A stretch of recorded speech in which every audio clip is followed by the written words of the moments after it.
History, as it is often presented to us, appears to be a grand and linear story, a sequence of events marked by the rise and fall of empires, the struggles of kings, the discoveries of explorers, and the revolutions of ordinary people. We are told of battles that changed the world, of inventions that reshaped societies, and of leaders who guided humanity into new eras. Yet, beneath this visible surface lies another layer, one rarely spoken of openly. It is a realm of whispers, of unseen currents, where decisions were not made in the open halls of power, but behind closed doors, in candlelit chambers, among men bound by oaths of secrecy. This is the story of the hidden architects of history, the secret societies that moved quietly in the shadows, shaping destinies while remaining unseen. The average history textbook gives us names and dates, but often avoids uncomfortable questions. Who truly benefited from these events? Whose influence extended beyond what could be seen? Why do certain patterns repeat across centuries? The same symbols reappearing, the same structures of control emerging in different forms. To confront these questions is to step outside the comfortable boundaries of accepted history and into a world where mystery, myth, and reality blur together. It is a journey into the hidden corridors of influence, where history was not just recorded, but carefully orchestrated. Imagine, for a moment, that the wars and revolutions we know were not merely accidents of circumstance, but carefully guided outcomes. That behind every throne, behind every great leader, there stood invisible advisors, sworn to ancient brotherhoods, whose knowledge reached back further than we can comfortably imagine. They were not always the ones holding the sword or wearing the crown, but often the ones whispering into the ear of those who did. Their strength was not in armies, but in secrets, knowledge of symbols, rituals, and unseen laws of the universe that gave them leverage over the material world. For most people, these stories are dismissed as conspiracy theories, the domain of the curious and the skeptical. But when one begins to trace the lines, to follow the echoes across centuries, the patterns become difficult to ignore. From the priests of Egypt guarding sacred wisdom, to the philosopher cults of Greece, to the warrior monks of the Crusades, to the Freemasons of the Enlightenment, the thread seems to weave an unbroken tapestry of hidden influence. Each group may have appeared in a different mask, under a different name, but the essence remained, a society that existed within society, guiding its evolution from the shadows. This first step into the story is not about proving every claim, but about allowing the possibility that what we see is only half of the picture. Official history is the performance on the stage, while secret history is the script written behind the curtain. The audience watches the play, believing they understand the story, while the true meaning lies in what is hidden. And so, as we begin this journey, we must ask, what if the world we know is not the product of chance and chaos, but of intention? Intention carefully guarded by those who understood that the greatest power is not in being seen, but in remaining invisible? This is the whisper behind history, and if we listen closely enough, it calls us into a deeper understanding of the past, and perhaps of the present we live in today.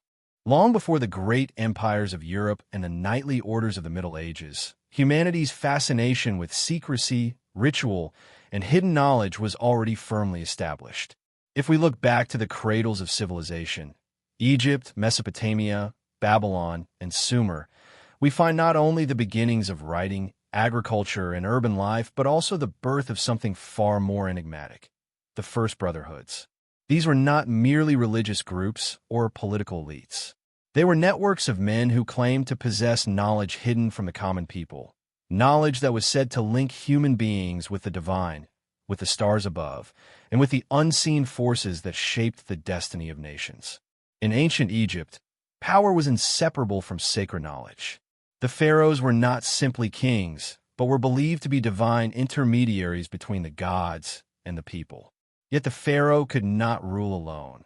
He was surrounded by a priesthood that guarded the mysteries of life, death, and rebirth. Within the great temples of Karnak and Luxor, rituals were performed in secrecy, their details never written down, their true meanings hidden from the masses. To be initiated into these mysteries was to step into another world, a world where numbers, symbols, and words held secret powers. The priests of Thoth and Osiris were not simply religious functionaries. They were custodians of cosmic laws, keepers of knowledge about astronomy, medicine, and even geometry, which allowed them to build monuments that still stand today. Similarly, in Mesopotamia, the earliest cities were deeply intertwined with the worship of the gods, and the ziggurats, towering structures of clay and stone, were not just temples but also centers of esoteric knowledge. The priests of Babylon were masters of astrology, carefully charting the movements of the heavens, interpreting omens, and predicting events that shaped royal decisions. To the common farmer, these practices were magical, incomprehensible. To the initiated few, they were tools of influence. The Babylonian priesthood understood something profound. Knowledge of the heavens was also knowledge of power, for if you could predict the floods of the Tigris and Euphrates, you could control the food supply, and by extension, the people themselves. It is in Sumer, the oldest known civilization, that we find tantalizing hints of secret traditions passed down through generations. Clay tablets speak of the Anunnaki, gods who descended from the sky, and kings who were said to rule with divine mandate. But behind these myths may lie coded wisdom, preserved by a select few who were permitted access to it. The earliest brotherhoods may not have called themselves secret societies as we do today, but their actions followed the same pattern: guarding sacred knowledge, restricting access, and passing wisdom only to initiates deemed worthy. What unites all of these ancient orders is the principle of separation. There was always a line drawn between the initiated and the uninitiated. Ordinary people might attend festivals, offer sacrifices, or admire the grandeur of temples, but the deeper truths were hidden behind veils, accessible only to those chosen through initiation. This separation created two realities: the outer story told to the public, and the inner story known only to the few. And in this gap between appearances and reality, secret societies found their power. We also see in these early civilizations the use of symbols, images that carried meanings far beyond their surface. The eye of Horus, the winged disk of Babylon, the serpent coiled around the staff. All of these functioned like coded messages, understood fully only by the initiated. Symbols had the advantage of being visible to everyone while concealing their deepest significance. A farmer might carve the eye of Horus on his amulet for protection, not knowing that to the priesthood it represented mathematical proportions and spiritual laws. This dual language of symbols is a hallmark of secret brotherhoods across history. What is most striking about these early examples is not only the existence of hidden groups, but their astonishing continuity. The methods established in the temples of Egypt and the ziggurats of Babylon, secrecy, initiation, symbolism, restricted knowledge, would echo through Greece, Rome, and into the secret societies of medieval and modern Europe. The thread begins here, in the sands and rivers of the ancient world, and continues unbroken through millennia. Mainstream history tends to describe these ancient priesthoods as religious or political bodies. But if we look closer, their actions resemble something much more deliberate: organized brotherhoods using secrecy as a form of control. Their true treasures were not gold or jewels, but knowledge of the stars, of numbers, of the human spirit, and of the mysteries of life and death. And because they guarded this knowledge so carefully, they created the first blueprint for what we now call secret societies. Thus, when we speak of secret brotherhoods shaping history, we must begin here, thousands of years ago, in the temples of Egypt and the courts of Babylon, where human beings first discovered that hidden knowledge, when properly guarded, could shape entire civilizations. When we move forward from the civilizations of Egypt and Mesopotamia into the world of ancient Greece, we encounter a society that openly celebrated philosophy, democracy, and the pursuit of knowledge. Greece is often remembered as the birthplace of rational inquiry, the land of Socrates, Plato, and Aristotle, where the human mind was encouraged to question, analyze, and seek truth. Yet beneath this surface of logic and reason, another current flowed quietly, one less visible but no less influential: the mystery cults. These were secret religious societies that offered initiates experiences beyond ordinary worship, experiences that promised not only wisdom but transformation. If philosophy gave Greece its public face of reason, the mystery cults gave it a hidden soul of secrecy. The most famous of these was the Eleusinian Mysteries, held in honor of the goddess Demeter and her daughter Persephone. To the uninitiated, the story of Demeter was simply a myth about the changing seasons, Persephone's descent into the underworld and her return marking winter and spring. But for those initiated into the mysteries, this story carried a far deeper meaning. The rites, performed in great secrecy at Eleusis near Athens, promised initiates a vision of life after death, a glimpse of immortality. Those who took part in the mysteries swore oaths never to reveal what they had seen.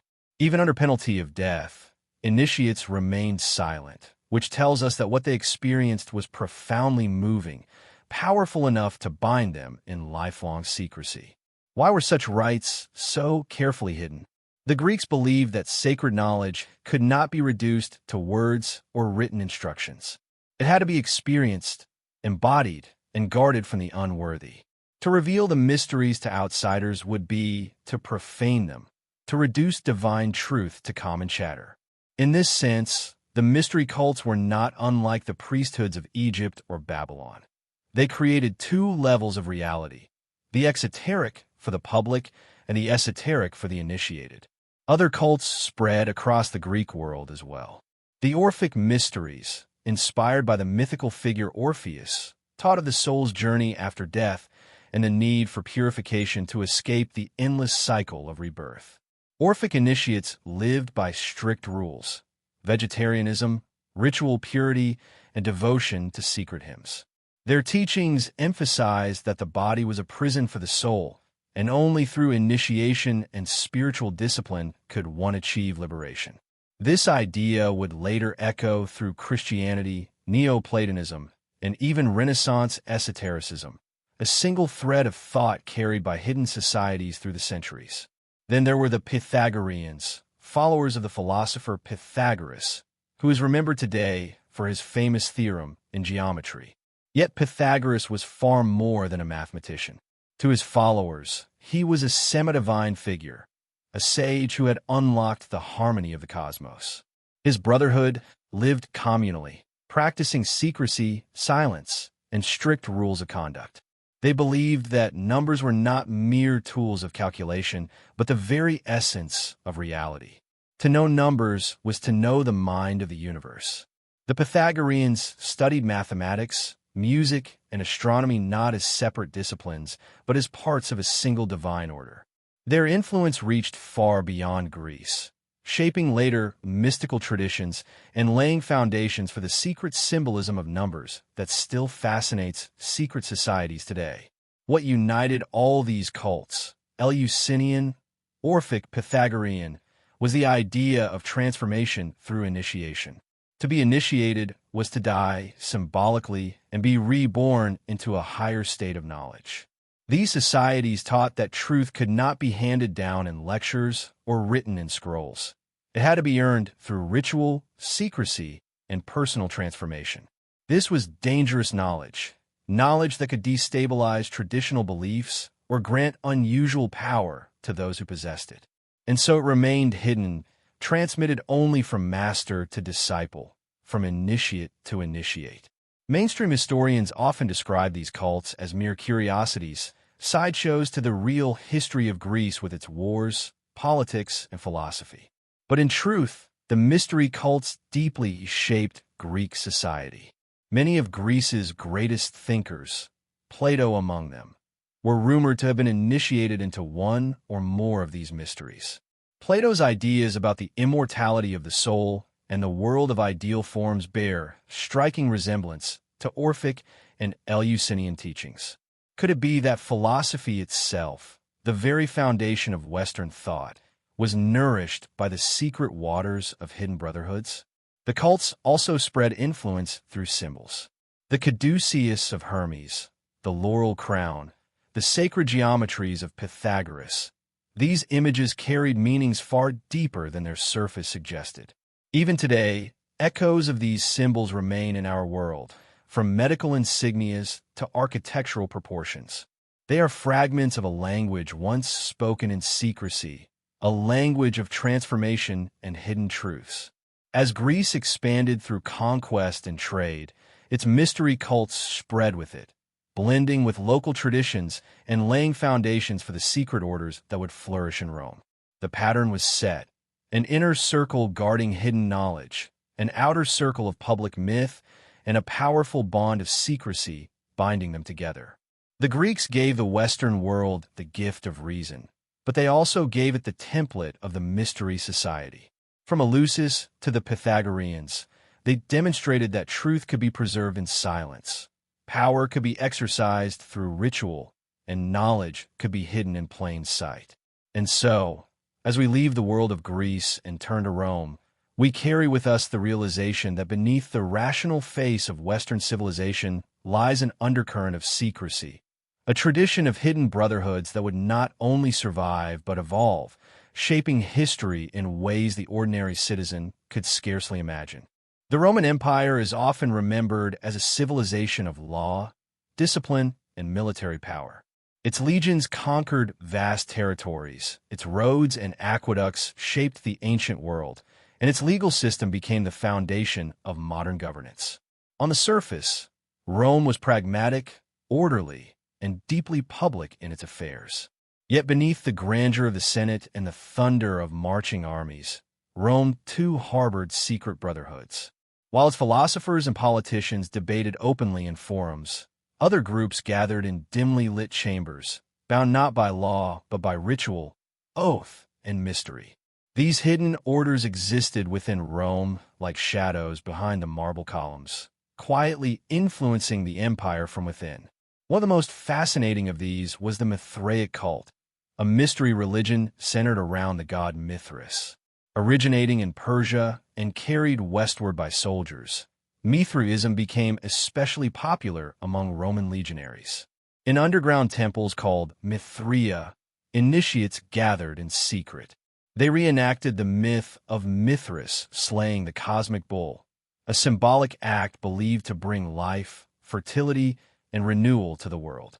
The rites of initiation were arranged in 7 grades, each representing a step closer to divine knowledge. Members swore oaths of loyalty, shared sacred meals, and underwent rituals that simulated death and rebirth. To outsiders, Mithraism was nearly invisible. Its temples were hidden beneath buildings, and its teachings were never written openly. Yet for those who belonged, it offered a powerful sense of brotherhood and a promise of eternal life. The appeal of such secrecy in Rome is striking. The empire was full of public festivals, parades, and religious ceremonies in honor of Jupiter, Mars, or Venus. But for many, these state rituals lacked depth. The mystery cults offered something more intimate: personal salvation, hidden wisdom, and the sense of belonging to a chosen few. In this way, Mithraism and other secret religions echoed the Eleusinian and Orphic traditions of Greece, but they carried an additional layer of military and political influence. After all, if entire legions were bound together not only by discipline but also by secret oaths, who truly held their loyalty? The emperor or the hidden god Mithras? Mithraism was not the only secret order in Rome. The cult of Isis, imported from Egypt, also flourished in the empire's hidden corners. Isis worship was open in some respects, with great temples in cities like Rome and Pompeii, but her inner mysteries remained reserved for initiates. Through rituals of purification and initiation, worshippers of Isis believed they were reborn into a higher state of existence. Her cult became especially attractive to women and marginalized groups, offering spiritual power in a society where power was usually denied to them. The secrecy of the rites created a bond among initiates that cut across class and gender lines, something that must have unsettled Roman elites who prided themselves on order and hierarchy. Even within Roman political life, we find traces of secret brotherhoods. Collegia, or associations, often began as trade guilds or social clubs, but sometimes evolved into clandestine groups with their own rituals and loyalties. Some collegia became so powerful that emperors attempted to suppress them, fearing their ability to organize and influence public affairs. The tension between the visible authority of the state and the hidden networks of these societies reflects a pattern that would repeat throughout history. Rulers feared what they could not see or control. Another intriguing aspect of Rome's hidden orders was their use of symbols. In Mithraism, the imagery of the bull slaying, the stars carved into temple ceilings, and the torchbearers represented profound cosmic truths. These images spoke to initiates in ways that outsiders could not fully grasp. In the cult of Isis, the symbol of the knot, the lotus, and the ankh carried meanings that connected initiates to Egypt's ancient wisdom. These symbols allowed the societies to encode messages in plain view, ensuring that their knowledge could endure even if their temples were destroyed.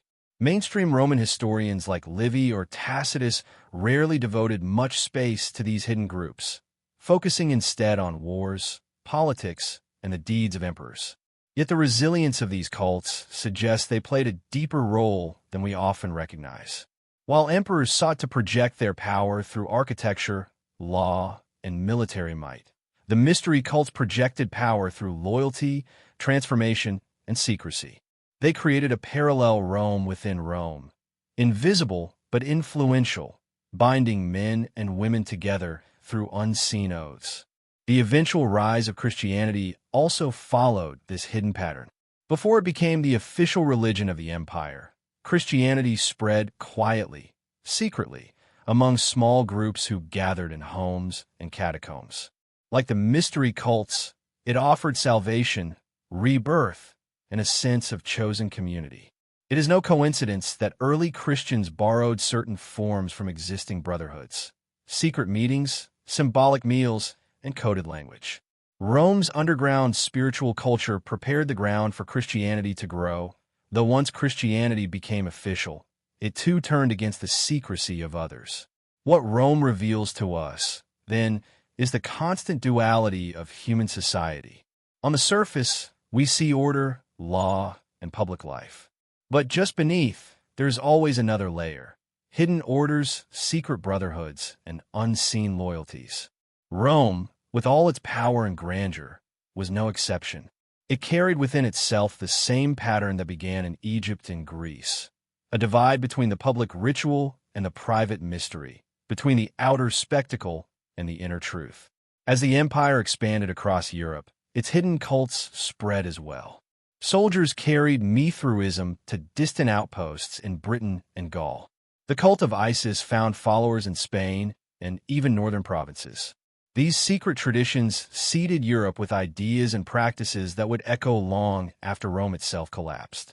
In many ways, the hidden orders of Rome planted the seeds of secrecy that medieval brotherhoods, the Templars, and later the Freemasons would inherit. Thus, when we look at Rome, we see not only an empire of stone and steel, but also an empire of silence and shadow.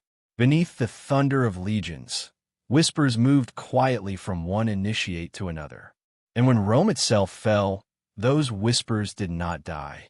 They simply changed form, carrying forward into the societies that would rise in its place. The Middle Ages were a time of faith and fear, of towering cathedrals and bloody crusades, of kings and popes vying for supremacy. It was also the era when one of the most mysterious and powerful secret brotherhoods emerged, a society that would capture the imagination of historians, conspiracy theorists, and storytellers for centuries to come. This was the Order of the Knights Templar, a brotherhood of warrior monks who rose from humble beginnings to become one of the most feared and enigmatic powers of medieval Europe. On the surface, they were soldiers of Christ, sworn to protect pilgrims traveling to the Holy Land. But behind the surface, whispers tell of hidden knowledge, secret rituals, and a shadowy influence that may have reached far beyond the battlefield. The Templars were founded in 1119, during the aftermath of the First Crusade.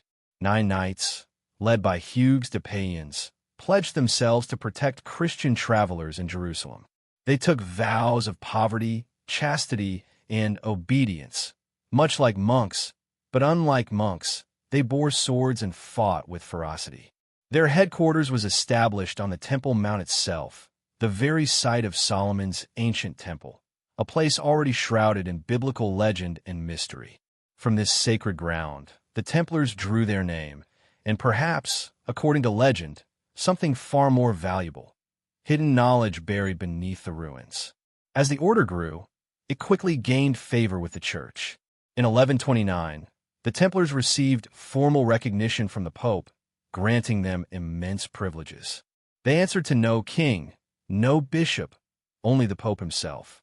This independence allowed them to build a network that stretched across Europe and the Middle East. They were warriors, bankers, builders, and diplomats, with their own fleet of ships, castles, and treasuries. Pilgrims entrusted them with money, kings borrowed from them, and even monarchs feared their financial might. In less than 2 centuries, the Templars went from a handful of knights to one of the most powerful organizations in Christendom. But with power came suspicion. Their secrecy, their rituals, and their rapid rise made them targets of rumor. The Templars met in private, conducted initiations hidden from the public eye, and spoke in codes that outsiders could not understand. Stories began to circulate that they worshipped strange idols, spat upon the cross, or engaged in occult practices. Some claimed they had discovered the Holy Grail, others that they possessed the Ark of the Covenant, or ancient scrolls containing secrets from Solomon's temple. Whether these stories were true or not, they reveal how ordinary people perceived the Templars, not merely as knights, but as guardians of hidden truths. The downfall of the order came as swiftly as its rise. By the early 14th century, the Templars had grown too rich, too independent, and too powerful for comfort.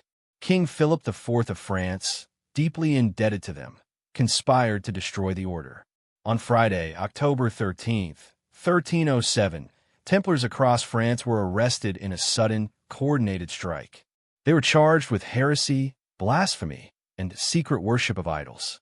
Many confessed under torture, fueling the flames of suspicion. Their leaders, including the Grand Master Jacques de Molay, were burned at the stake. The order was officially dissolved by the Pope in 1312, but by then, the Templar legend had already taken on a life of its own.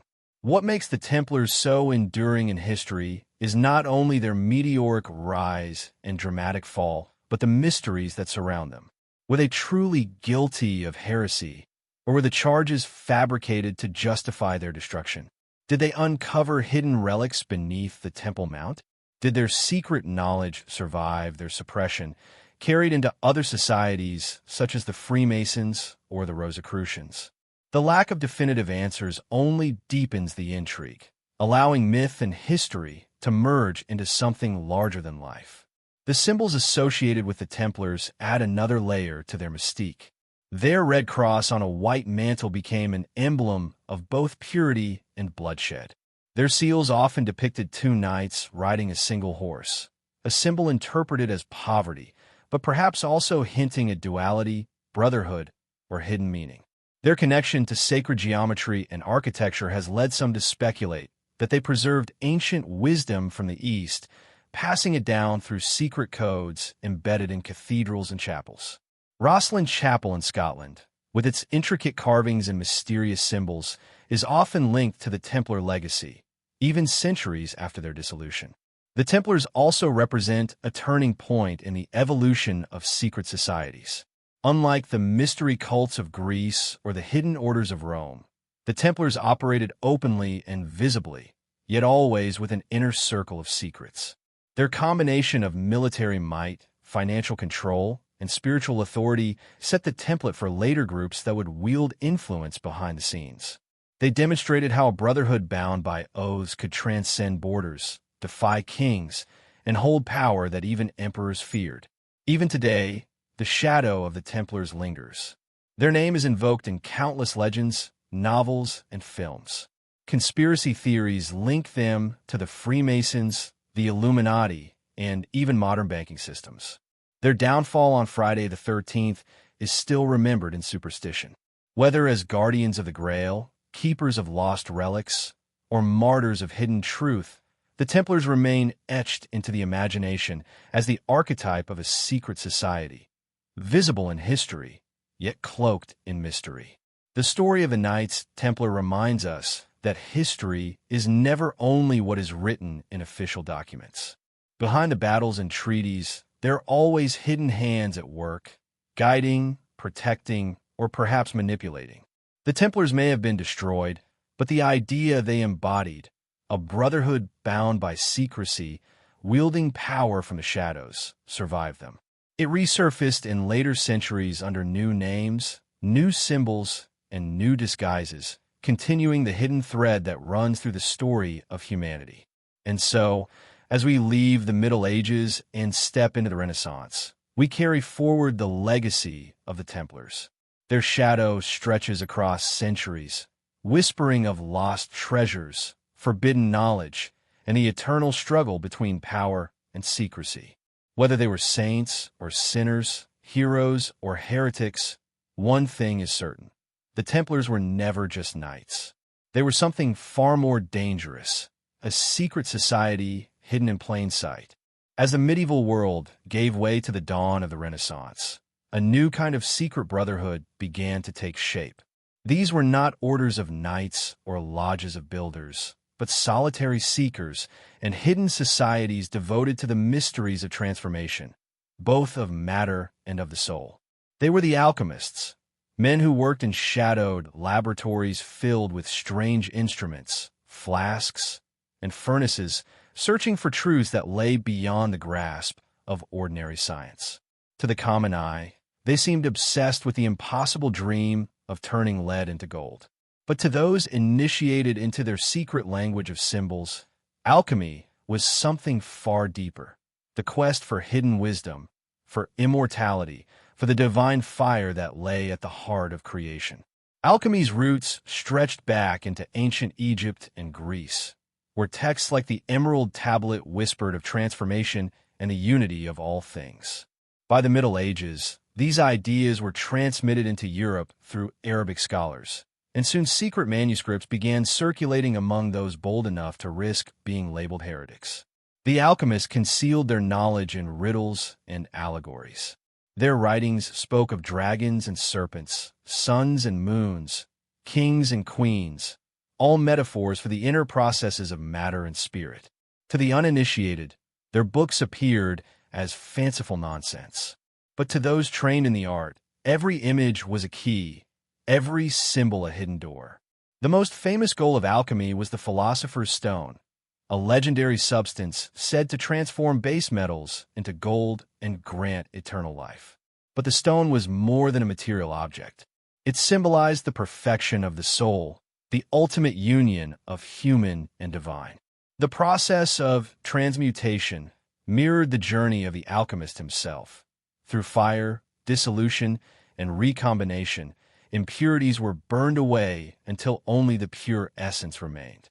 In this way, the furnace of the laboratory was also the furnace of the heart, and the true work of alchemy was not merely chemical, but spiritual. Because alchemy straddled the line between science, mysticism, and heresy, its practitioners often lived in secrecy. They formed loose networks, exchanging coded manuscripts and meeting in private circles. Some served as court advisors, cloaking their experiments in promises of wealth and longevity. Others worked in silence, fearing persecution by the church. The Inquisition regarded alchemy with deep suspicion, for its teachings threatened the rigid boundaries of orthodox religion. And yet, despite the risks, alchemy flourished, because it spoke to something timeless in the human spirit, the desire to penetrate the hidden laws of the universe and to master the secret fire of creation itself. Symbols were the lifeblood of alchemy. The Ouroboros, a serpent devouring its own tail, represented eternity and the cycle of transformation. The sun and moon symbolized the duality of spirit and matter. The square and circle hinted at the union of the earthly and the divine. Even the simplest drawings in alchemical texts carried multiple layers of meaning. To the alchemist, symbols were not mere pictures, but living truths, capable of awakening the initiate's mind to realities beyond words. This symbolic language allowed alchemists to hide their knowledge in plain sight, ensuring that only those prepared to see could ever understand. Among the famous names associated with alchemy were men like Paracelsus, who revolutionized medicine with his ideas of chemical cures, Nicholas Flamel, the Parisian scribe who legend claims discovered the philosopher's stone, and Isaac Newton, who, despite being hailed as the father of modern science, spent countless hours studying alchemical texts in secret. Newton's notebooks reveal that he, too, sought the hidden patterns of transformation, suggesting that even the greatest minds of the Enlightenment were drawn to the alchemist's dream. The influence of alchemy went far beyond laboratories. It shaped art, literature, and architecture. Gothic cathedrals carried alchemical symbols in their stained glass and carvings. Renaissance paintings concealed alchemical allegories in their imagery. Secret societies, such as the Rosicrucians, adopted alchemical language to describe their spiritual teachings. Even Freemasonry borrowed from alchemical symbolism, weaving it into their rituals and philosophies. In this way, alchemy became not just a science, but a culture of secrecy, a hidden current flowing beneath the visible achievements of the Renaissance. Of course, skeptics dismissed alchemy as superstition, a failed precursor to chemistry. And it is true that no philosopher's stone has ever been produced, no elixir of immortality proven real. Yet to reduce alchemy to failure is to miss its true purpose. It was never only about gold or eternal life. It was about the transformation of the human being, the search for hidden harmony in a world that seemed chaotic and broken. In its symbols and rituals, alchemy carried forward the same spirit that had animated the mystery cults, the Templars and the Masons. The belief that secret knowledge could elevate humanity, that truth could be hidden but never destroyed. By the end of the Renaissance, alchemy's influence began to wane, overtaken by the rise of modern science. Chemistry emerged as a discipline grounded in experiment and proof, leaving behind the allegories and mysticism of the alchemists. But the legacy of alchemy never vanished. It lived on in secret societies, in the symbols of esoteric traditions, and in the imagination of those who still believe that behind the visible world lies a deeper, hidden order. The alchemists remind us that human beings have always sought the secret fire, the spark that transforms not only metals but also minds. Their work, half hidden in shadows, bridges the gap between myth and science, spirit and matter. And though the laboratories of alchemy may be silent now, their symbols continue to whisper across the centuries, carrying forward the eternal promise of transformation. The Renaissance was not merely an age of rediscovered learning and magnificent art. It was also a time when secrets were woven into stone, canvas, and parchment. As Europe awoke from the shadows of the Middle Ages, artists, architects, and scholars embraced new freedoms of thought, but they did so cautiously, openly challenging the church where the crown was dangerous.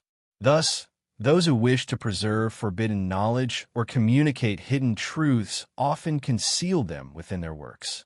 In cathedrals, palaces, and paintings, secret codes took form, visible to all yet understood by only a select few. Art in this era was never just decoration. For many creators, it was a vessel for symbols, allegories, and messages meant for initiates. Painters such as Leonardo da Vinci and Botticelli infused their masterpieces with layers of meaning that went far beyond what the casual viewer could see. On the surface, a portrait might honor a noble patron, or a fresco might glorify a biblical story. But beneath the obvious, details whispered of geometry, alchemy, astronomy, and even heretical ideas. The Renaissance artist was not simply a craftsman, but a custodian of hidden knowledge. Leonardo da Vinci is perhaps the most famous example. His notebooks, written in mirrored script, were filled with coded sketches and cryptic observations. His paintings, too, seemed to conceal secrets. The Last Supper, for instance, has been endlessly scrutinized for its unusual composition. Why does Leonardo arrange the apostles in groups of three, echoing the sacred number of the Trinity? Why is there no clear chalice depicted, despite the scene representing the Eucharist? Why does the figure beside Jesus, traditionally St. John, appear so feminine, leading some to speculate about secret messages regarding Mary Magdalene? Whether these theories are fanciful or not, Leonardo's work undeniably reflects his fascination with codes and hidden meaning. Architecture also became a canvas for secrecy. The great Gothic and Renaissance cathedrals of Europe were more than houses of worship. They were encyclopedias of stone, encoding cosmology, sacred geometry, and alchemical principles. The builders of these structures often belonged to guilds and fraternities steeped in symbolic traditions. Notre Dame in Paris, for example, is adorned with carvings of strange creatures, zodiac signs, and alchemical figures. Chartres Cathedral, with its labyrinth and stained glass, has been interpreted as a map of the soul's journey toward enlightenment. Even the dimensions of these cathedrals often followed precise ratios, reflecting the belief that numbers and geometry revealed divine order. The use of geometry was especially significant. Circles, squares, triangles. These were not merely mathematical shapes, but sacred symbols. Architects aligned buildings with celestial events, embedding solar and lunar cycles into their design. The floor plans of churches often formed crosses, labyrinths, or mandalas, guiding the faithful not only physically but spiritually. To those initiated in the symbolic language of geometry, stepping into a cathedral was like entering a living book of secrets, every arch and window a passage in an unwritten text. The practice of hiding codes extended to literature as well. Writers like Dante and Shakespeare have long been suspected of embedding esoteric ideas within their works. Dante's Divine Comedy is structured with astonishing mathematical precision, weaving theology with numerology, astrology, and mystical allegory. Shakespeare's plays, studied for centuries, contain references to secret societies, political subversion, and veiled commentaries on power. Whether the bard himself was a Mason or merely influenced by such traditions remains debated, but his works are fertile ground for those seeking hidden meanings. What is striking is that these hidden codes were not always intended as rebellion.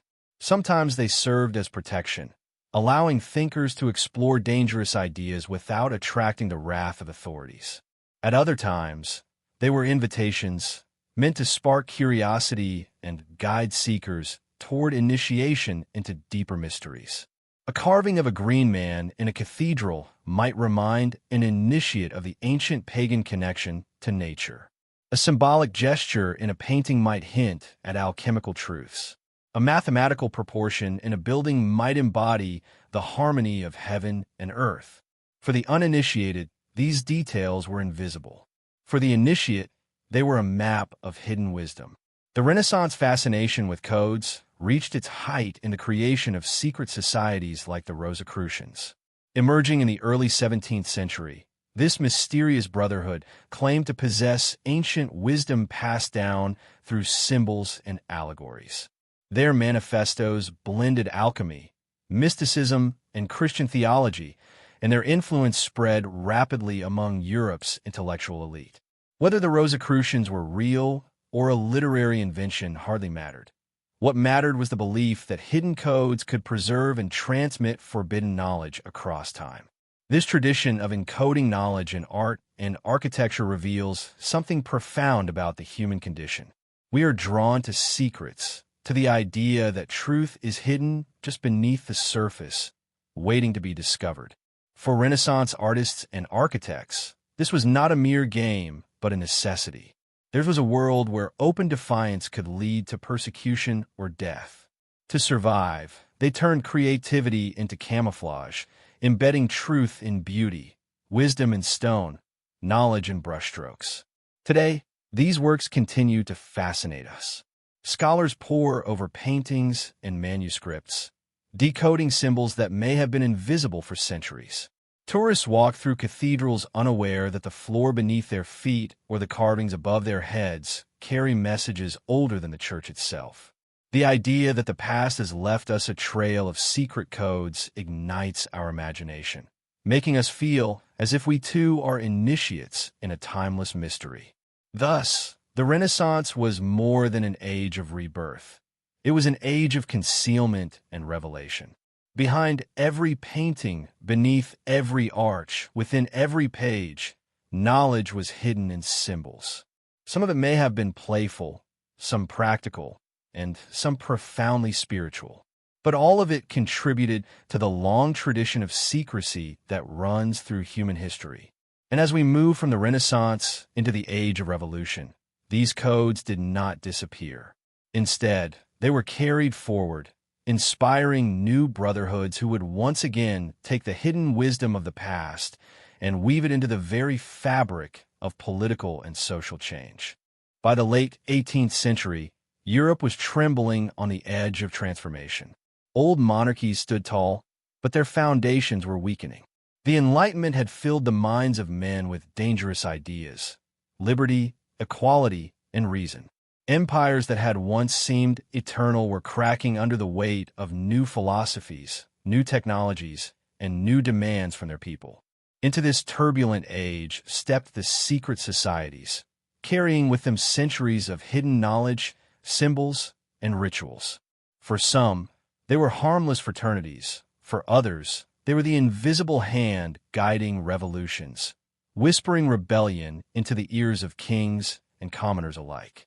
The American Revolution is often cited as one of the great triumphs of Enlightenment ideals, but behind the public debates and declarations, the influence of secret brotherhoods loomed large. Many of the founding fathers were Freemasons: George Washington, Benjamin Franklin, Paul Revere, and others. Masonic lodges in the American colonies provided safe spaces where revolutionaries could gather, free from royal spies, to plan their next moves. The Declaration of Independence itself has been interpreted as carrying symbolic undertones drawn from Masonic ideals: liberty, fraternity, the pursuit of truth. Even the Great Seal of the United States, with its unfinished pyramid and all-seeing eye, has sparked endless speculation about Masonic influence on the very foundations of the Republic. In France, the situation was even more dramatic. The French Revolution of 1789 was fueled not only by poverty and political corruption, but also by the spread of radical ideas nurtured in secret societies. Masonic lodges and other esoteric groups became breeding grounds for debates about democracy, secularism, and the rights of man. Figures like Voltaire and the Marquis de Lafayette, both connected to Freemasonry, championed ideals that challenged the divine right of kings. Some historians argue that these lodges provided the organizational framework and ideological fire that ignited the storming of the Bastille and the toppling of the monarchy. But where there is revolution, there is also fear. The rulers of Europe looked upon the spread of secret societies with dread. To them, these hidden groups were not simply clubs of philosophers and dreamers, but conspirators working to overthrow the old order. In 1798, a series of publications accused the Illuminati, a secret society founded in Bavaria in 1776, of orchestrating revolutions across Europe. The Illuminati, though short-lived, became a symbol of hidden power, accused of plotting the downfall of thrones and altars alike.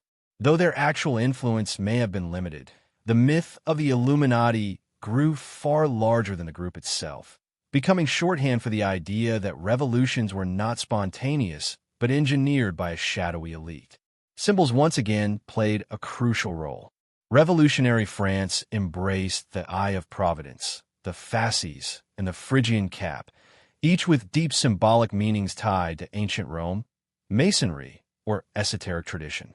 These symbols, emblazoned on flags, banners, and public squares, acted as unifying emblems of change, while also hinting at the deeper undercurrents of secret ideology flowing beneath the surface of politics. Even today, these emblems continue to resonate, reminding us that revolutions are not merely battles of armies, but battles of ideas and symbols. In Italy, Germany, and Latin America, secret societies proliferated often blending nationalism with esoteric traditions. The Carbonari in Italy, for instance, were a clandestine revolutionary group whose rituals and structure resembled Masonic influence. They played a vital role in the struggle for Italian unification, inspiring generations of rebels and thinkers. Similarly, in South America, leaders like Simón Bolívar are rumored to have been influenced by Masonic ideals as they fought to liberate their nations from colonial rule. Wherever revolutions stirred, secret societies seemed to be lurking in the background, lending their networks, their symbols, and their mystique to the cause. Of course, not all secret societies were genuinely revolutionary. Some were accused of plotting more than they ever achieved, their reputations inflated by paranoia and propaganda. Monarchs and religious authorities, desperate to explain the tidal wave of rebellion sweeping their realms, often blamed hidden brotherhoods for orchestrating events far beyond their actual control. Yet this very fear gave secret societies immense psychological power. The idea that unseen forces were guiding the masses was more terrifying to rulers than the mobs in the streets. The myth of the hidden hand often mattered more than the reality. The age of upheaval also gave rise to new methods of communication. Ciphers, coded writings, and secret symbols allowed revolutionaries to correspond without detection. Handshakes, gestures, and passwords created invisible networks that crossed borders and languages. In this way, secret societies served as both spiritual guardians of esoteric traditions and practical tools for political resistance. The blending of these two roles, mystical secrecy and revolutionary activism, gave them a unique and lasting place in history. By the dawn of the 19th century, the map of the world had been redrawn by revolutions. Monarchies toppled, empires weakened, and new republics arose. And though history books often credit philosophers, generals, and statesmen, the hidden story reveals another truth: that secret brotherhoods provided the networks, the ideals, and the symbols that helped shape this new world. Whether through Freemasonry, the Illuminati, or local revolutionary orders, the thread of secrecy continued to weave its way through the great transformations of the age. The Age of Revolutions showed that secrecy was not only about hidden knowledge of the cosmos, but also about hidden influence in politics. From the lodges of Philadelphia to the chambers of Paris, from the mountains of Italy to the streets of Caracas, secret societies moved like shadows, guiding, inspiring, and sometimes frightening the world into change. And as the 19th century unfolded, the question became, had these secret forces completed their work, or were they preparing for something even greater? Were they satisfied with toppling thrones, or did they dream of shaping the destiny of the entire modern world? The name alone is enough to ignite sparks in the imagination: the Illuminati. Whispers of their existence have passed down through centuries like a forbidden melody, sometimes dismissed as paranoia, sometimes revered as revelation, but always carrying the same haunting tone: the sense of a hidden hand guiding events, unseen but ever present. To the curious mind, the Illuminati stand as the ultimate secret society, the archetype of all clandestine brotherhoods. To the fearful, they embody conspiracy itself, the idea that nothing in history is accidental, that behind every revolution, every shift in power, every unexplained catastrophe, lies a deliberate design. To understand how this myth came to hold such sway, one must peel back layers of fact and fabrication. Traveling to Bavaria in the late 18th century, where an ambitious young professor sought to create a brotherhood that would reshape the world. The story begins in 1776, the same year the American colonies declared their independence from Britain. In Ingolstadt, a small Bavarian city known more for its conservative Catholic university than for revolutionary fervor, a professor of canon law named Adam Weishaupt looked upon Europe with disillusionment. The church still dominated education, superstition shackled the masses, and monarchs ruled with unquestioned authority.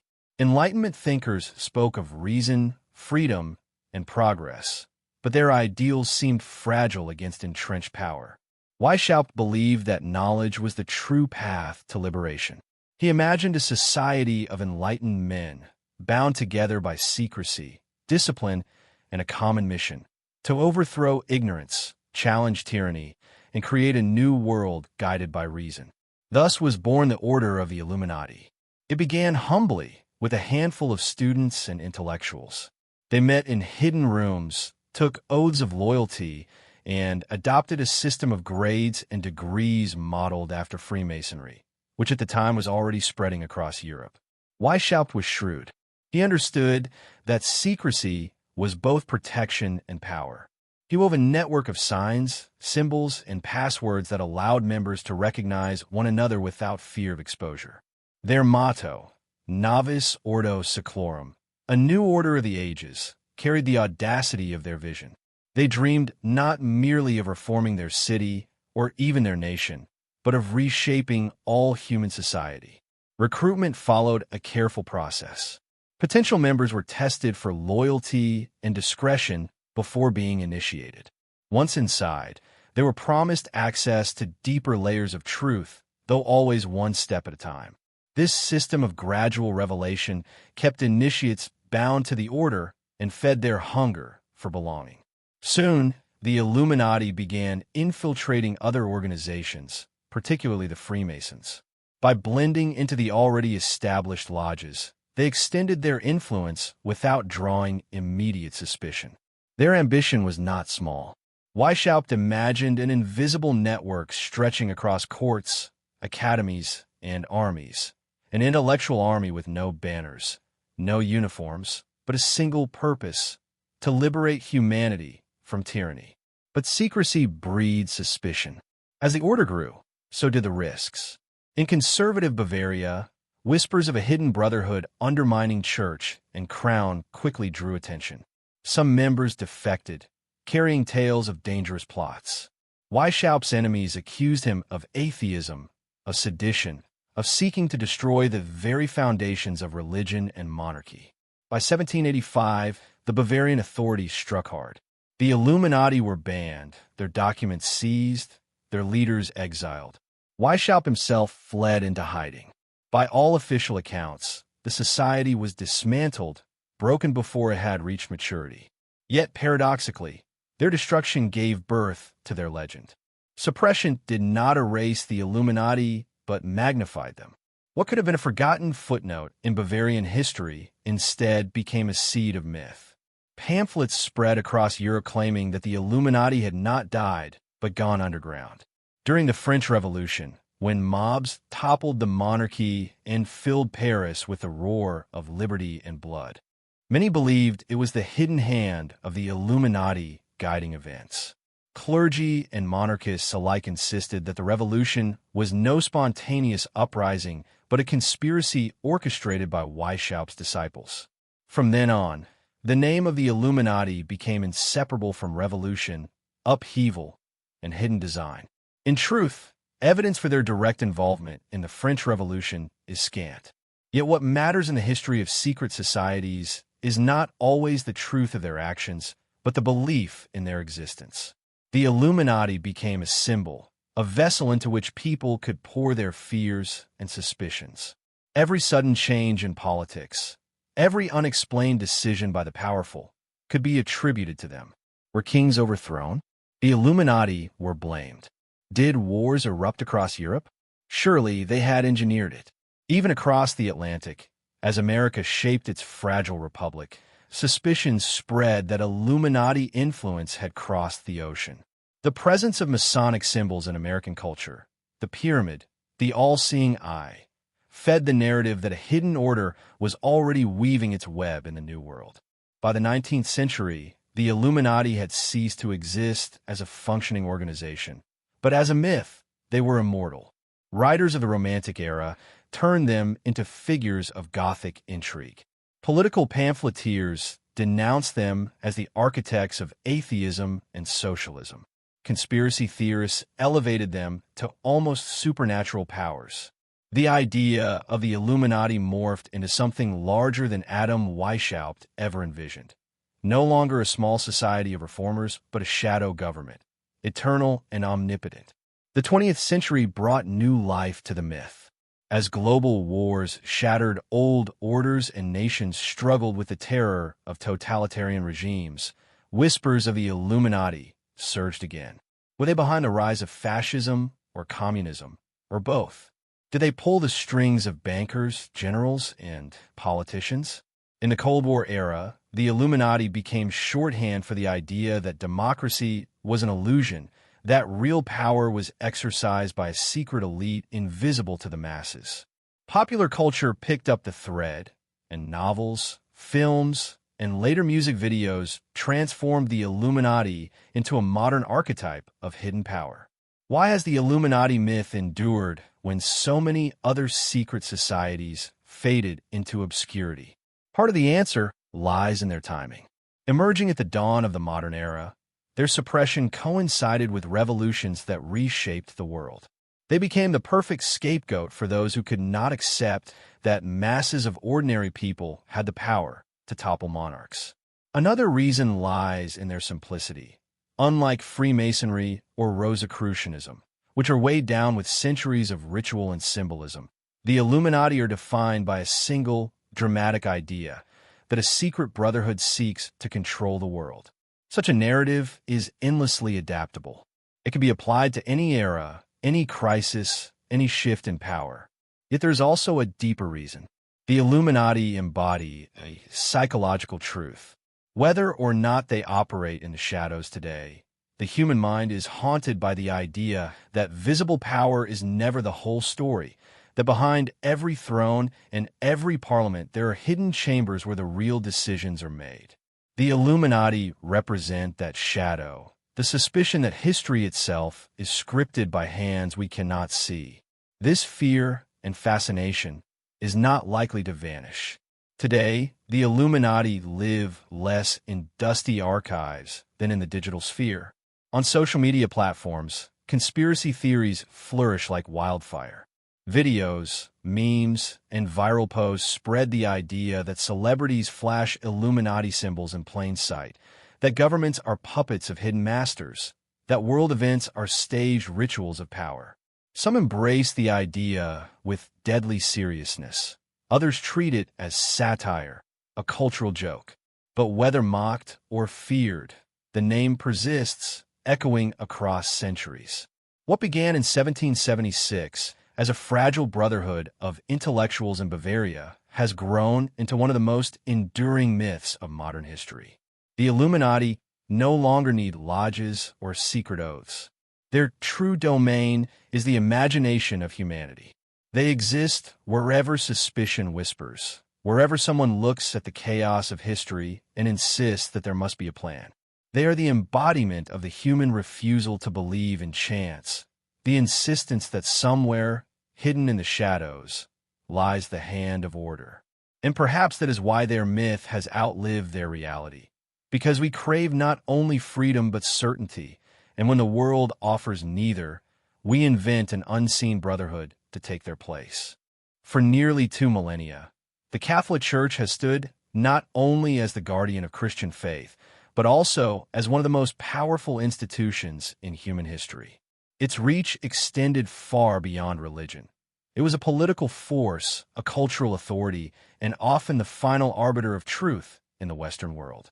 But wherever secret brotherhoods arose, wherever hidden knowledge whispered through symbols and rituals, the Church saw a threat to its supremacy. Thus began a centuries-long war, a battle fought not on open fields, but in shadowed chambers, courts of inquisition, and the pages of forbidden books. The Vatican's relationship with secrecy was paradoxical. On the one hand, it condemned secret societies as heretical, demonic, and destabilizing. On the other, the Church itself was steeped in secrecy, rituals known only to the initiated clergy, archives locked away from the public, councils held behind closed doors. This tension made the Church's war against hidden brotherhoods both inevitable and ironic. To defend its authority, the Vatican had to wage a relentless campaign to suppress competing forms of secret knowledge. The conflict began in the Middle Ages. The Cathars, a mystical Christian sect in southern France, believed in a dualistic universe of light and darkness. Their secretive practices and rejection of church authority made them enemies of Rome. In the early 13th century, Pope Innocent III launched the Albigensian Crusade, a brutal campaign that not only crushed the Cathars, but also helped establish the Inquisition. This was a turning point. The Church would no longer merely debate heretics. It would hunt them down, root them out, and eliminate them. From that moment onward, secrecy became synonymous with heresy in the eyes of the Vatican. When the Knights Templar rose to wealth and influence, the Church first supported them, but later turned against them. By the early 14th century, rumors of secret rites and hidden teachings swirled around the Templars. King Philip IV of France, drowning in debt to the order, pressured Pope Clement V into suppressing them. What followed was one of the most infamous inquisitions in history. Arrests, tortures, confessions wrung under pain, and the burning of the Templar Grand Master, Jacques de Molay. The Vatican's justification was heresy and secrecy. The deeper truth was fear of a rival power that had grown too strong. The Renaissance only heightened tensions. As alchemists, mystics, and philosophers began embedding secret codes into their writings and art, the Church grew increasingly suspicious. The Vatican's index of forbidden books swelled with titles on science, philosophy, and esotericism. Galileo, though not a secret society member, was tried because his discoveries threatened the Church's monopoly on truth. Yet, ironically, many clerics themselves dabbled in alchemy and astrology behind closed doors. Even within the Vatican, hidden libraries preserved works too dangerous for ordinary eyes. With the rise of Freemasonry in the 17th and 18th centuries, the Church's opposition intensified. Freemasonry's blend of Enlightenment ideals, symbolic rituals, and international networks alarmed the papacy. Pope Clement XII's 1738 bull in eminently condemned Freemasons as dangerous heretics, warning Catholics to avoid them under threat of excommunication. Successive popes echoed this condemnation, portraying Masonry as a satanic conspiracy. To the Vatican, the lodges were not harmless fraternities, but rival temples preaching a creed of reason and brotherhood outside the authority of Rome.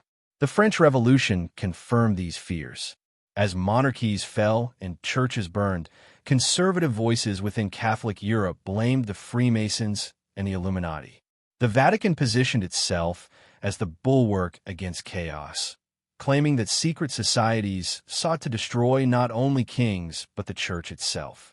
In the 19th century, as liberal revolutions swept across Italy, France, and Germany, papal encyclicals repeatedly denounced secret brotherhoods as synagogues of Satan. For the Church, secrecy had become synonymous with rebellion, rationalism, and ultimately atheism. Yet the Vatican was not only fighting against secret societies, it was also guarding secrets of its own. Deep beneath St. Peter's Basilica lay the Vatican archives, a vast collection of manuscripts, letters, and forbidden texts. Only a handful of scholars were permitted access, and rumors swirled about what lay inside.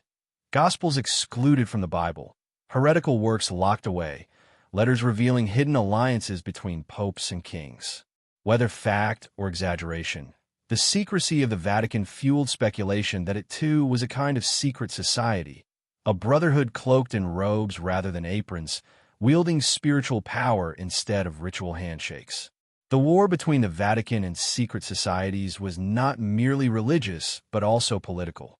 In Italy, the struggle for unification in the 19th century was deeply tied to the conflict between Masonic-inspired revolutionaries and the Papal States.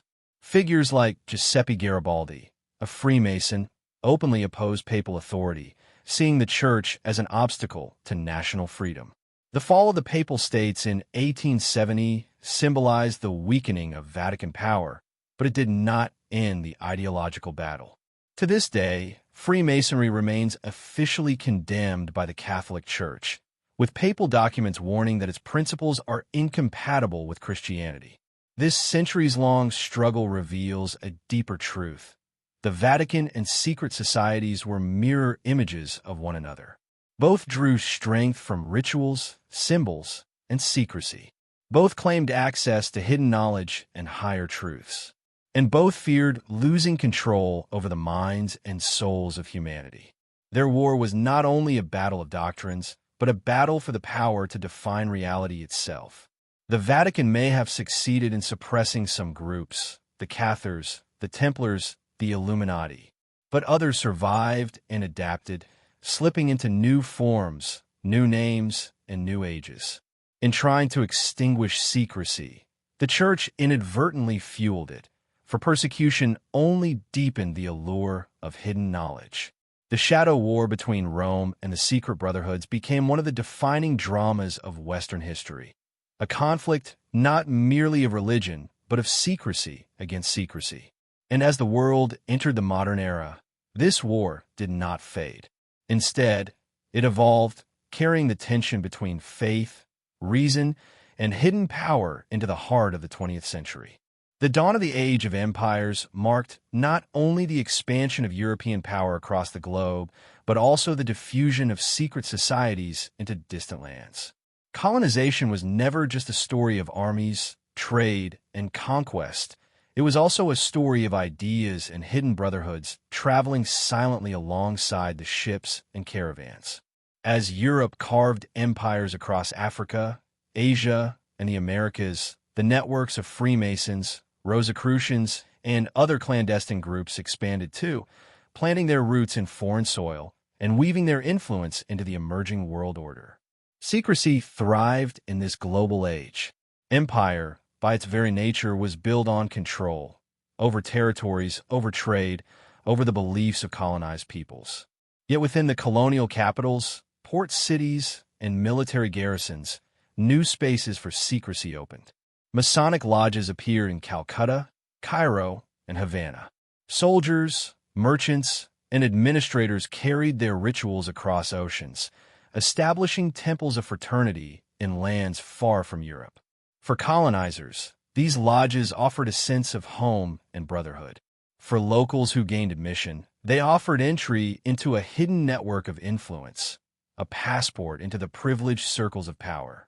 The British Empire became one of the greatest vehicles for the spread of Masonic influence. Lodges multiplied across India, from Bombay to Madras, often drawing members from the ranks of the East India Company. At first, these were exclusive, open only to Europeans. But gradually, a handful of educated Indians were admitted. For these men, initiation into Freemasonry was not merely a social honor. It was a connection to the secret traditions of the West, a bridge to networks that spanned the globe. In time, these connections would feed nationalist movements, as colonized elites used the language of brotherhood and liberty learned in lodges to challenge imperial rule itself. In the Americas, secret societies played a profound role in independence movements. Freemasonry, in particular, became a crucial vehicle for revolution. Leaders like Simón Bolívar in South America and José de San Martín in Argentina were associated with Masonic networks. These lodges provided more than philosophical inspiration.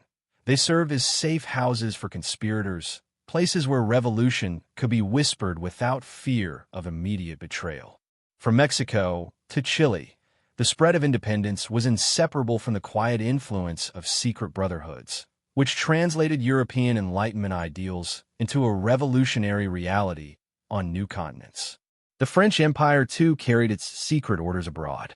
In colonies such as Haiti, Masonic lodges became meeting points not just for colonists, but also for local free men of color. In fact, the Haitian Revolution, the first successful slave revolt leading to an independent Black republic, had connections to such networks. Leaders like Toussaint Louverture moved in circles where the ideas of liberty and equality, long guarded in European lodges, mingled with the desperate hunger for freedom among the enslaved. Thus, secrets whispered in European chambers ignited revolutions in the tropics, reshaping history forever. But not all colonial encounters with secrecy were about the export of European brotherhoods. Colonizers also encountered ancient secret traditions already thriving in the lands they conquered. In Africa, secret societies such as the Poro and Sandy had long governed community life through initiation, ritual, and sacred knowledge. These orders regulated justice, education, and spiritual life, wielding power that colonial authorities often struggled to penetrate. In West Africa, British and French officials soon realized that local secret societies were not primitive curiosities, but deeply organized structures capable of resisting foreign domination. In Asia, colonial officials encountered similar traditions. In China, the triads, secret brotherhoods with roots in both criminal and revolutionary activity, had operated for centuries, blending Confucian, Buddhist, and folk traditions. European observers often compared them to Freemasons, noting their oaths, symbols, and rituals. In some cases, colonial authorities feared an unholy alliance between Western secret orders and local brotherhoods, imagining a global web of secrecy uniting colonizer and colonized alike. The Jesuits, themselves a highly secretive order within the Catholic Church, played a unique role in this global encounter. As missionaries in China, India, and South America, they often adapted local traditions into their work, creating a curious hybrid of European esotericism and indigenous mysticism. While the Vatican watched carefully, local populations often suspected that the Jesuits themselves were members of hidden brotherhoods with agendas beyond mere evangelism. Symbols once again proved powerful. Colonial architecture carried Masonic and esoteric imagery into new worlds. Pyramids, compasses, suns, and all-seeing eyes carved into government buildings, banks, and lodges. For local observers, these symbols seemed to represent not just foreign rule, but hidden domination, a spiritual conquest parallel to political control. At the same time, colonized intellectuals began reinterpreting these very symbols for themselves, using them to articulate visions of independence and hidden strength. By the late 19th century, the spread of empire and secrecy became inseparable. Railways, telegraphs, and steamships connected continents, but so did the networks of hidden brotherhoods. A Mason in London could correspond with a brother in Bombay or Buenos Aires, bound not by nationality, but by ritual and oath. For some, this global fraternity promised unity beyond empire. For others, it confirmed the fear that an invisible network of elites now spanned the entire globe. Colonial authorities both relied on and feared these societies. On the one hand, Masonic lodges offered valuable social cohesion among colonial officers, creating bonds of loyalty that strengthened imperial control. On the other hand, the same lodges could become hotbeds of sedition, where colonized elites plotted rebellion under the very noses of their rulers. Thus, secret societies in the age of empire were double-edged swords, tools of domination and sparks of liberation. The age of empires did not simply spread European flags across the world. It spread symbols, rituals, and brotherhoods that outlasted colonial rule itself. Long after empires crumbled, the lodges, networks, and myths they carried remained. In many newly independent nations, Masonic and esoteric symbols found their way into national flags, constitutions, and governments, silent witnesses to the hidden currents of empire. The spread of secret societies during the colonial age reveals a deeper truth. Empire was never only about armies and commerce. It was also about the circulation of hidden knowledge, the collision of secret traditions, and the birth of global networks of secrecy. The shadows of empire extended across oceans, carrying with them not just conquest, but the enduring power of the unseen. The 20th century was the bloodiest in human history, marked by 2 world wars, revolutions, and the rise of ideologies that reshaped the globe. Yet beneath the clash of armies and nations, another struggle unfolded, a war of symbols, secret orders, and hidden doctrines. As science advanced and modernity proclaimed itself triumphant, the hunger for mystery did not fade. Instead, new occult movements rose, old brotherhoods adapted, and the myths of secret societies entwined themselves with the century's greatest conflicts. At the dawn of the 1900s, Europe was already experiencing an occult revival. The Theosophical Society, founded by Helena Blavatsky in the late 19th century, spread teachings of hidden masters and esoteric wisdom drawn from both Eastern and Western traditions. It was a bold attempt to create a global spiritual order, linking the wisdom of Indian mystics with the secret traditions of European alchemy and Rosicrucianism. For some, it was a harmless spiritual pursuit. For others, it was evidence that hidden networks were working to reshape human consciousness itself. Meanwhile, other groups emerged in the shadows. The Hermetic Order of the Golden Dawn, formed in London, attracted poets, mystics, and intellectuals, including figures like W.B. Yeats and Aleister Crowley. Their rituals drew from Kabbalah, Egyptian symbolism, and ceremonial magic. To their members, these rites promised access to hidden dimensions of power. To their critics, they were dangerous flirtations with the occult. Crowley, who styled himself the Great Beast 666, became one of the most infamous figures of the era, spreading his own esoteric philosophy, thelema, and shocking polite society. His influence echoed far beyond his small circle, seeding countercultural currents that would later emerge in art, music, and politics. But the most sinister connections between secrecy and the 20th century appeared in the rise of totalitarian regimes. In Germany, the aftermath of World War I saw an explosion of occult and nationalist secret societies. Groups like the Thule Society blended mysticism, racial ideology, and political ambition. From this environment emerged the Nazi Party itself. Some of its leaders, including Heinrich Himmler, were fascinated by occultism. Himmler's SS was designed not merely as a military force, but as a kind of secret order, complete with black uniforms, runic symbols, and initiation rituals. Wilsburg Castle, the SS headquarters, was envisioned as a mystical center for a new Aryan empire. Though historians debate the extent of Nazi occultism, there is no doubt that the Third Reich consciously used symbols drawn from ancient mysticism and secret traditions to inspire fear and loyalty. The swastika, an ancient symbol with roots in Hindu and Buddhist tradition, was repurposed as the emblem of a new racial order. Runes from Norse mysticism adorned SS insignia. Myth blended with politics, turning a modern dictatorship into a dark parody of a secret brotherhood ruling a nation. For the Allies and later generations, the idea that the Nazis were guided by occult forces became a chilling narrative, one that blurred the line between propaganda and genuine mystery. The Soviet Union, though officially atheist and rationalist, was not immune to the aura of secrecy.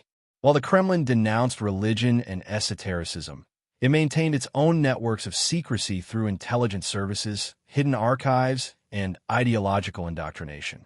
Rumors persisted of Soviet experiments in psychic warfare, mind control, and parapsychology, projects that echoed the secret ambitions of occult orders, albeit under the banner of science.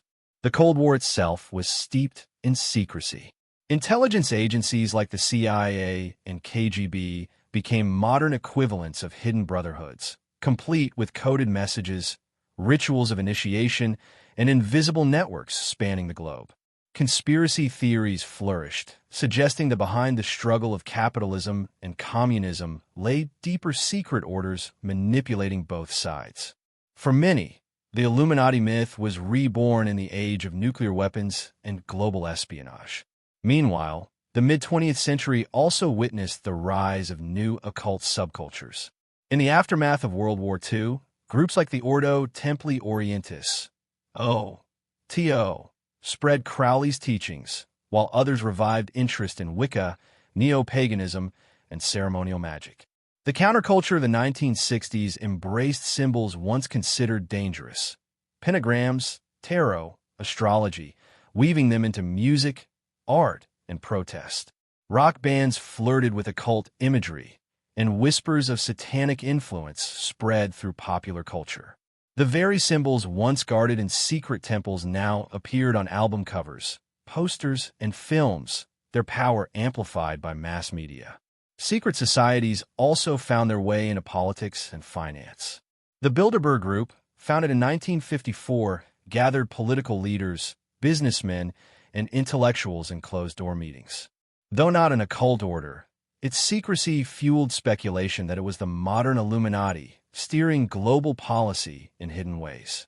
Similar accusations surrounded organizations like the Trilateral Commission and the Council on Foreign Relations. In the public imagination, the line between traditional secret societies and modern elite networks blurred, feeding the belief that history remained controlled by unseen hands. The 20th century, then, was not a break from the world of secrecy, but its transformation. Where earlier ages cloaked mystery in monasteries, temples, and lodges, the modern era spread it across parliaments, corporations, and intelligence agencies. Occult orders no longer merely whispered in the shadows. They became intertwined with mass politics, global war, and cultural revolutions. As the century closed, the myth of secret societies had grown stronger than ever. The Illuminati became a cultural shorthand for invisible power. The Freemasons, though less politically active, were still accused of hidden influence. New Age movements revived ancient esoteric traditions, while conspiracy theories tied every major event, from assassinations to moon landings to hidden brotherhoods. The secret wars of the 20th century were fought not only with bombs and spies, but with symbols, myths, and the enduring human belief that behind the visible stage of history, someone else is pulling the strings. The 20th century ended with satellites in orbit, the internet connecting billions, and science proclaiming that mysteries had been dissolved under the bright light of reason. And yet, paradoxically, the hunger for symbols, secrets, and hidden codes only grew stronger. If the old lodges, temples, and occult societies seemed to fade from public life, their language of secrecy did not vanish.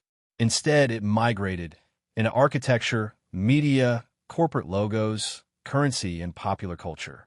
Hidden symbolism became the invisible thread woven through the fabric of the modern world, whispering to us from billboards, monuments, and even our banknotes. Take, for instance, the dollar bill of the United States. For many, it is simply money. For others, it is a coded document, a piece of esoteric propaganda circulating daily in millions of hands. The pyramid with the all-seeing eye, hovering above with the Latin phrase annuit coeptis, he has favored our undertakings, has long been associated with Freemasonry and Illuminati myth. The motto Navis Ordo Seclorum, a new order of the ages, has been interpreted by conspiracy theorists as evidence of a hidden elite proclaiming their vision of global transformation. Whether these claims are true or not, the symbolism is undeniable. The most powerful nation on earth stamped its identity with ancient imagery of divine oversight, eternal vigilance, and secret destiny. Architecture tells a similar story. From Washington, D.C., to Paris, London to Brasilia, cityscapes are marked by obelisks, domes, and geometric alignments that echo the ancient languages of power. The U.S. Capitol, with its domed roof reminiscent of St. Peter's Basilica, has been described as a Masonic temple in stone. The Washington Monument, an Egyptian obelisk piercing the sky, seems to anchor the city's sacred geometry. To the untrained eye, these are simply grand monuments. To the initiated, they form a coded map of authority, linking modern republics to ancient traditions of priesthood and kingship. Even in the realm of corporations, symbols are rarely arbitrary. Logos, those simple marks designed to catch the consumer's eye, often borrow shapes and imagery that echo occult traditions. The swoosh, the ring, the eye, the pyramid, the serpent, the sunburst. These recur not merely for aesthetic reasons, but because they resonate with unconscious archetypes. A multinational oil company uses a blazing sun. A technology giant employs an apple, bitten like the fruit of forbidden knowledge. A global broadcasting network adopts the all-seeing eye. Whether by design or coincidence, these images tap into deep layers of meaning, embedding commerce with myth. Hollywood and the music industry have become the most visible carriers of hidden symbolism in modern life. Music videos filled with pyramids, eyes, checkerboard floors, and ritualistic gestures have fueled endless speculation about Illuminati influence. Superstars covering one eye, artists posing in poses reminiscent of occult gestures. To some, these are innocent artistic flourishes. To others, they're signals of allegiance to hidden masters. Films, too, from blockbusters to cult classics, weave esoteric imagery into their storytelling.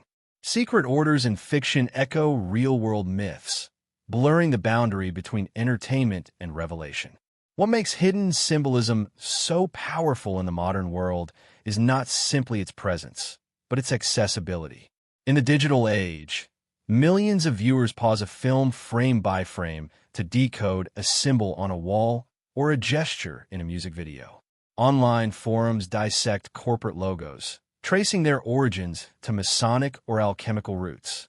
Conspiracy theories thrive in this environment, turning ordinary objects into pieces of a vast hidden puzzle.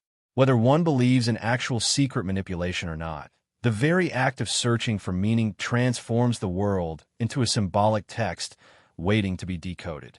But symbolism in modern life is not only about manipulation or paranoia. It is also about continuity.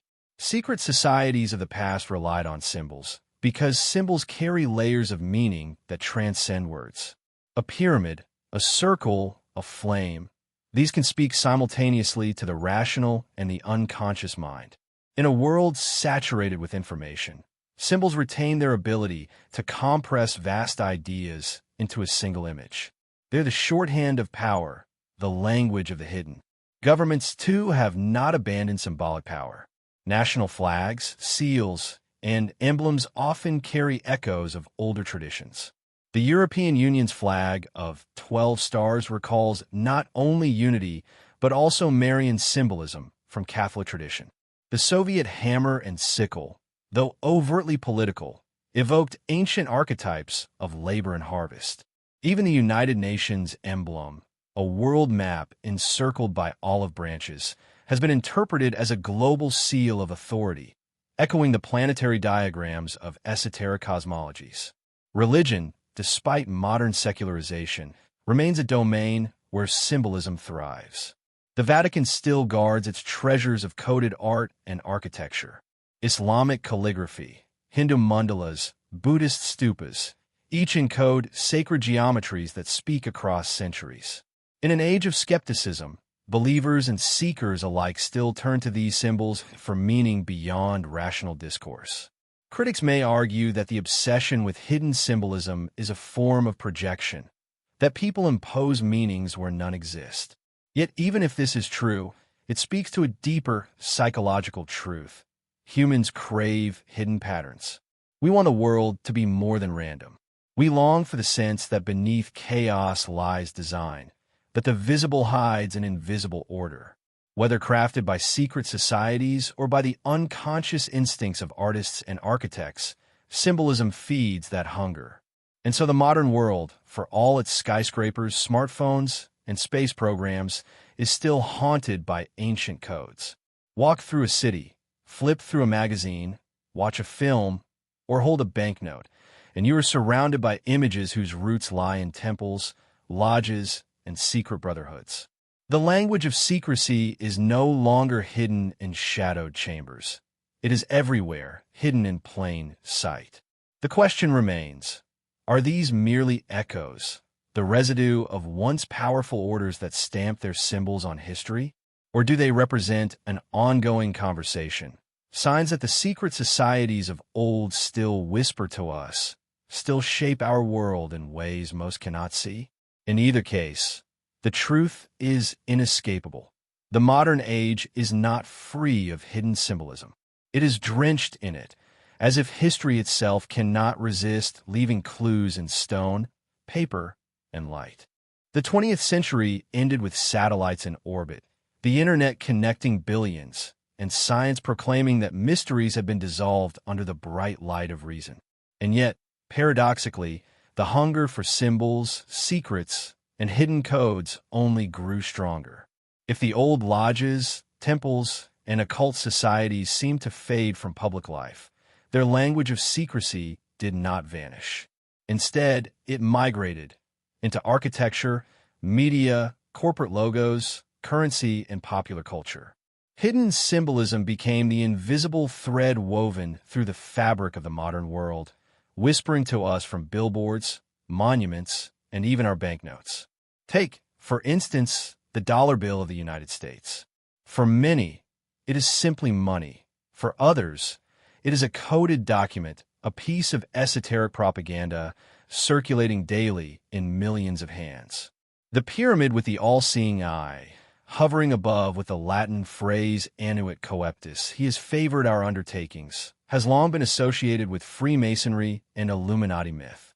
The motto Navis Ordo Seclorum, a new order of the ages, has been interpreted by conspiracy theorists as evidence of a hidden elite proclaiming their vision of global transformation.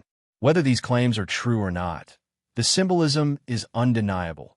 The most powerful nation on earth stamped its identity with ancient imagery of divine oversight, eternal vigilance, and secret destiny. Architecture tells a similar story.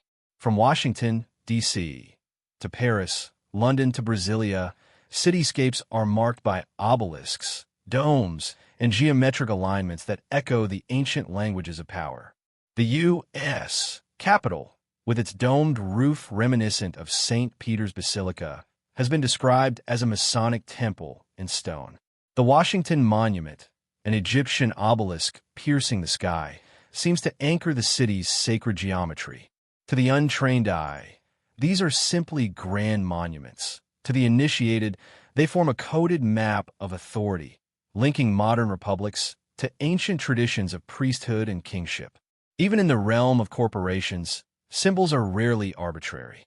Logos, those simple marks designed to catch the consumer's eye, often borrow shapes and imagery that echo occult traditions.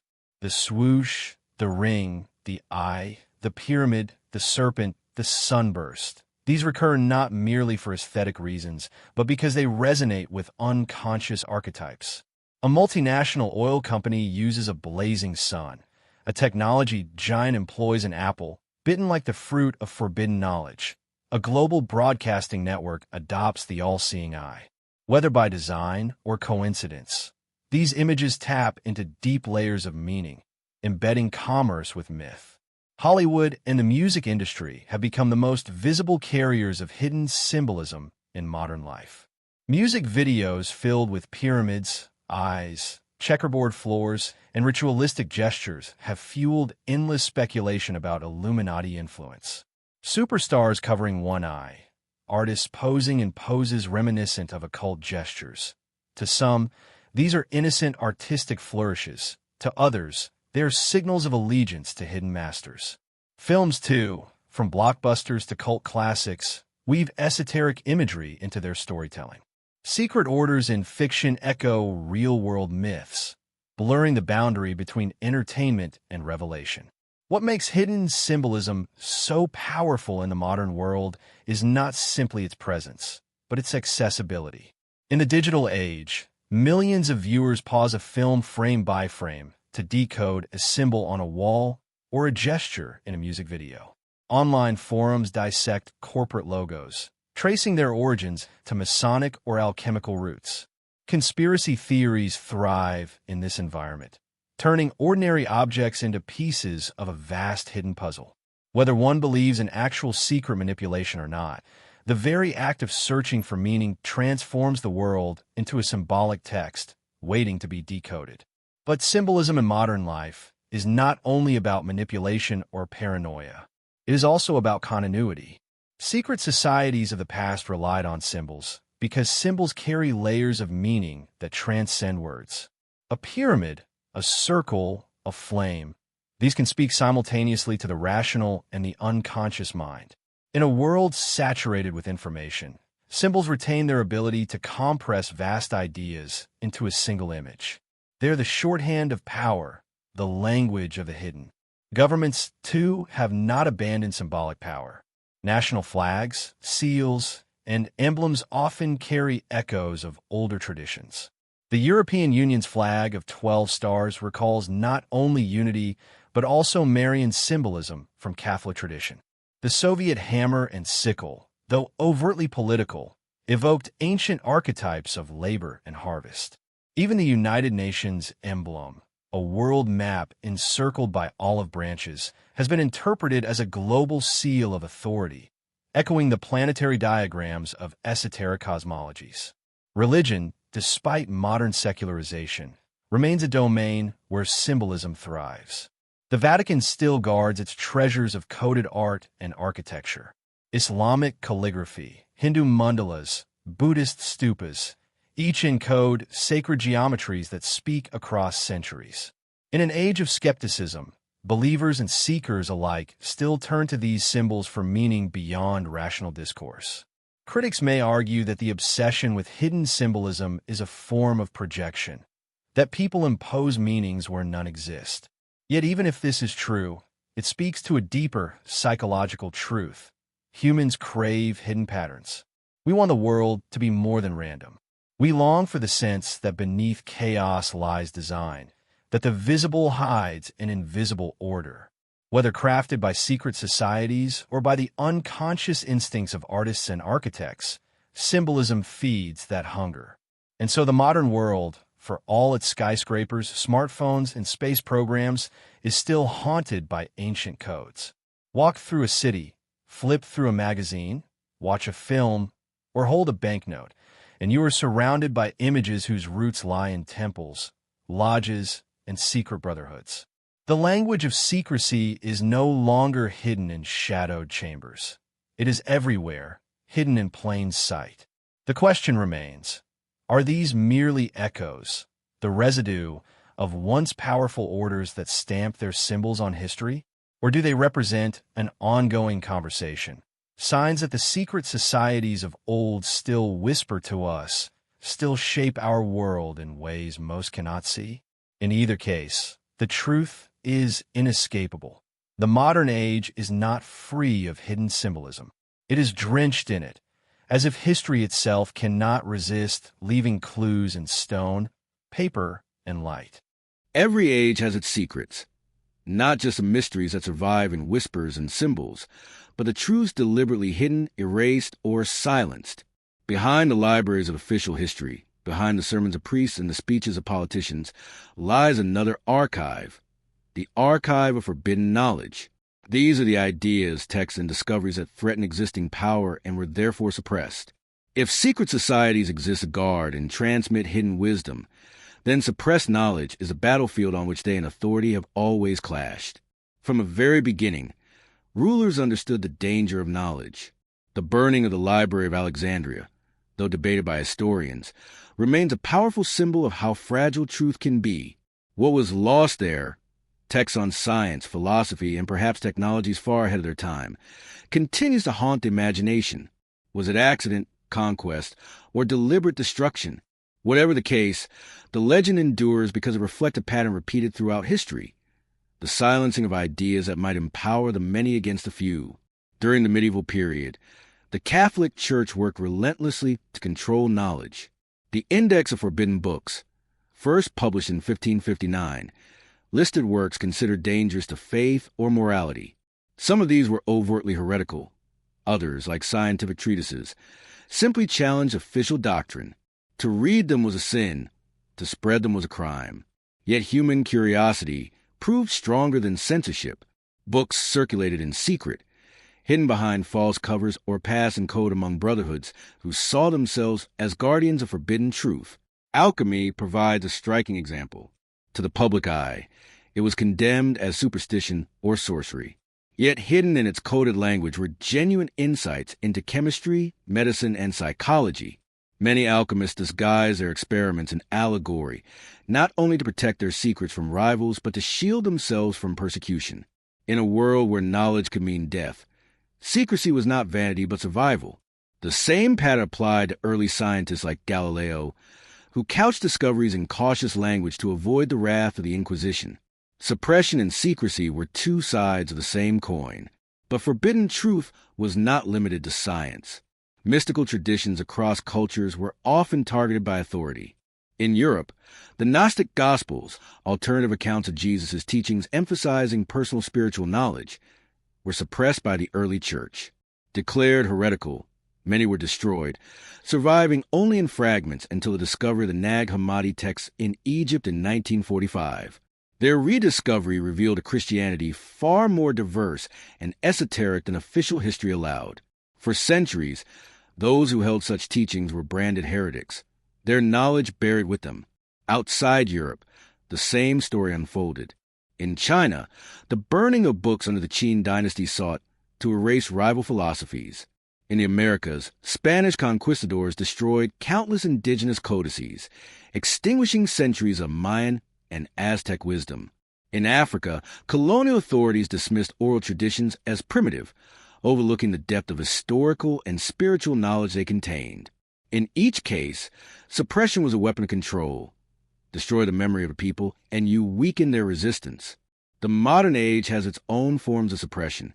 When the printing press broke the church's monopoly on books, censorship adapted. States banned works that challenged authority, from revolutionary tracts to political manifestos.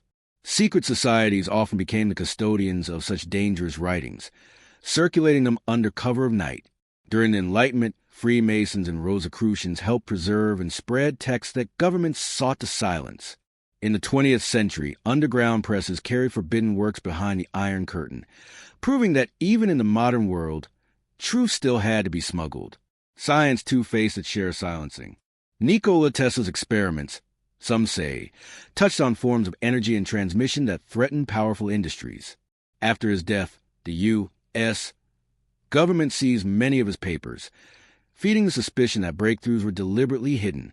Whether exaggerated or not, the story reflects a deeper fear that technology capable of transforming society might be buried if it endangered those in power. Suppressed knowledge is not always about documents and inventions. Sometimes it is about interpretation. Mainstream history presents one narrative, but alternative accounts persist. Were ancient civilizations more advanced than we admit? Did they possess technologies now forgotten? Theories about lost continents like Atlantis, while often dismissed, persist because they represent the dream that human history is deeper, richer, and stranger than official accounts suggest. To believe in forbidden truths is, in a sense, to rebel against the flatness of sanctioned history. Psychology explains part of this fascination. Humans are drawn to what is hidden. A forbidden book is more intriguing than a permitted one.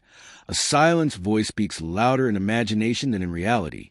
Authorities who suppress knowledge inadvertently magnify its power.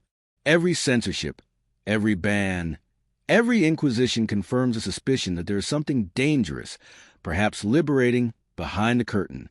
Secret societies thrive in this atmosphere, presenting themselves as keepers of what the world is not allowed to know. But the most haunting question remains: how much has truly been lost? How many texts, inventions, and insights have been erased so thoroughly that humanity can never recover them? And how many remain hidden in vaults and archives, withheld not by accident but by choice? The Vatican Library, government archives, classified files, all hint at a vast reservoir of information inaccessible to the public. We are left to wonder whether the greatest secrets of human history are not in the past, but locked away in the present, deliberately withheld. Suppressed knowledge and forbidden truths remind us of the fragile boundary between ignorance and enlightenment. Every age claims it has moved beyond superstition. Yet every age also hides something from itself. Perhaps this is why the myths of secret societies endure. They embody the dream that someone, somewhere, has preserved the truths others tried to erase, and that one day, these truths will resurface to transform the world. Across all the centuries we have explored, one question lingers like an echo.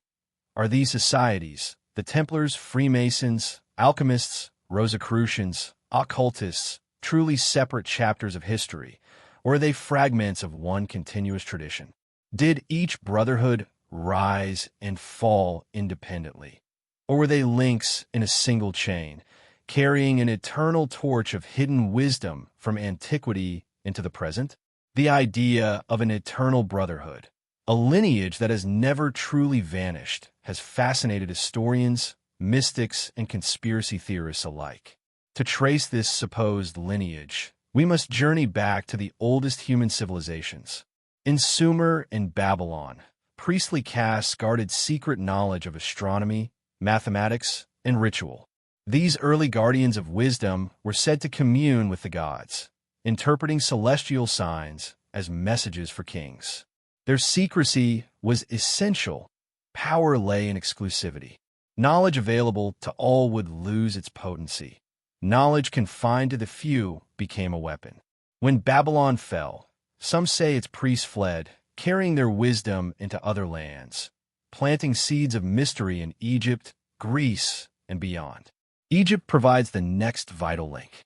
The priests of Isis, Osiris, and Ra were not only religious figures but custodians of symbolic language, hieroglyphs, rituals, and geometry that expressed truths deeper than words. The mystery schools of Egypt initiated select students into the secrets of the afterlife, the cycles of the cosmos, and the alchemy of transformation. Centuries later, Greek philosophers like Pythagoras and Plato would echo Egyptian teachings, blending them with their own inquiries. Thus, the idea emerged of a hidden school of wisdom, passed not publicly but through selective initiation, a pattern that secret societies would repeat endlessly. The Greeks formalized these teachings in the Eleusinian and Orphic mysteries, while Pythagoras founded a brotherhood that combined mathematics with spiritual discipline. For the Pythagoreans, numbers themselves were divine, encoding the structure of the universe. When political upheaval scattered them, their ideas spread underground, influencing Platonism and Gnosticism. These currents flowed into Rome, where cults like that of Mithras carried the initiatory tradition further. Each time empires rose and fell, fragments of esoteric wisdom were preserved by scattered groups who saw themselves as heirs of an eternal brotherhood. The Middle Ages are often portrayed as an age of darkness, but in secrecy, the lineage endured. The Knights Templar, officially a military order, became in legend the keepers of arcane treasures, the Holy Grail, the Ark of the Covenant, or esoteric knowledge recovered from Jerusalem. When the Templars were destroyed, whispers claimed that their surviving members went underground, carrying their rituals into Europe's guilds. Centuries later, the Freemasons would be accused, and sometimes proud, of being the inheritors of Templar secrets. Whether fact or myth, the belief in continuity gave their rituals the aura of timelessness. Alchemy, too, became a vessel for the eternal brotherhood. Behind its coded recipes for turning lead into gold lay deeper truths about spiritual transformation. Alchemists portrayed themselves not as inventors, but as rediscoverers, guardians of knowledge handed down from Hermes Trismegistus, a mythical fusion of Egyptian and Greek wisdom. The Emerald Tablet and other Hermetic texts claim that, as above, so below. The microcosm reflects the macrocosm, an idea that runs like a golden thread through every later esoteric system. To study alchemy was to join a lineage stretching back to the dawn of civilization. By the Renaissance, this self-conception had grown explicit. The Rosicrucian manifestos of the early 1600s claimed the existence of a hidden brotherhood devoted to esoteric wisdom, healing, and reform. They insisted they were not a new invention, but the continuation of an ancient tradition, revealed only to the worthy. Whether the Rosicrucians truly existed as an organization or were a symbolic myth matters less than the fact that countless seekers believed them real. The hunger for a continuous brotherhood, a lineage preserving forbidden truths, was too powerful to resist. Freemasonry, rising to prominence in the 18th century, became the most public face of this supposed lineage. Its initiations, symbols, and emphasis on moral improvement linked it to ancient mysteries, Templar legends, and Hermetic philosophy. Masons themselves often argued that their order was as old as civilization itself. Their ritual spoke of building not just temples of stone, but the temple of humanity, guided by the light of eternal wisdom. To critics, this claim was dangerous arrogance. To initiates, it was evidence they were part of something larger than life, a brotherhood unbroken by time. The Illuminati added yet another layer. Founded in Bavaria in 1776, they openly declared their mission to liberate humanity from superstition and tyranny. Though suppressed after a few years, their myth exploded, portraying them as the secret hand behind revolutions, wars, and modernity itself. In popular imagination, they became the pinnacle of the eternal brotherhood, the invisible architects of history. Whether real or exaggerated, they embodied the suspicion that an unbroken order of hidden initiates still guides human destiny. But is there truly such a lineage, or is it merely an illusion? Some argue that the similarities between secret societies across ages, initiation, symbolism, coded language, arise not from direct transmission, but from the human psyche itself. Symbols like the circle, triangle, and I recur because they are archetypes embedded in our collective unconscious. Secrecy emerges because power always demands concealment.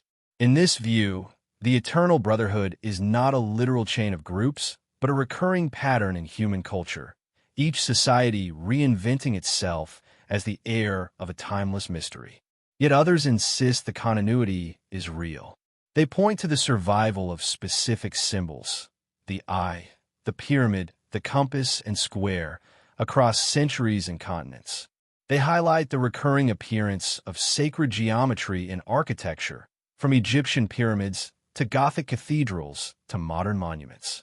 They note that influential figures across history, philosophers, scientists, statesmen, were linked to secret societies as if bound by an invisible fraternity of guardians. For them, the idea of a lineage is not fantasy, but hidden history, carefully preserved beneath the surface of official events.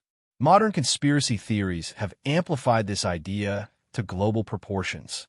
In the 21st century, the Eternal Brotherhood is often identified with the Illuminati, imagined as a shadow government orchestrating world affairs. Pop culture embraces the myth, weaving it into films, novels, and music.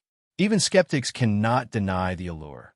The thought that history is not chaos but design, that behind the accidents of politics and war lies a hidden order stretching back to the dawn of time. Whether symbolic or literal, the concept of an eternal brotherhood fulfills a deep human desire. It reassures us that knowledge is never truly lost, that someone, somewhere, has preserved the truths our ancestors died to protect. At the same time, it frightens us with the possibility that our freedom is an illusion, that unseen masters still guide our destinies. Perhaps the reality lies in between, that fragments of wisdom do survive in scattered lineages, guarded by societies both real and imagined, but that their influence waxes and wanes, shaped as much by myth as by fact. What cannot be denied is that the myth itself has power. Belief in an eternal brotherhood has inspired revolutions, religions, and cultural movements. It has given courage to rebels and justification to rulers. It has created a secret history running parallel to the visible one, a history written in symbols, oaths, and whispers. Whether fact or fiction, it has shaped how humanity understands itself.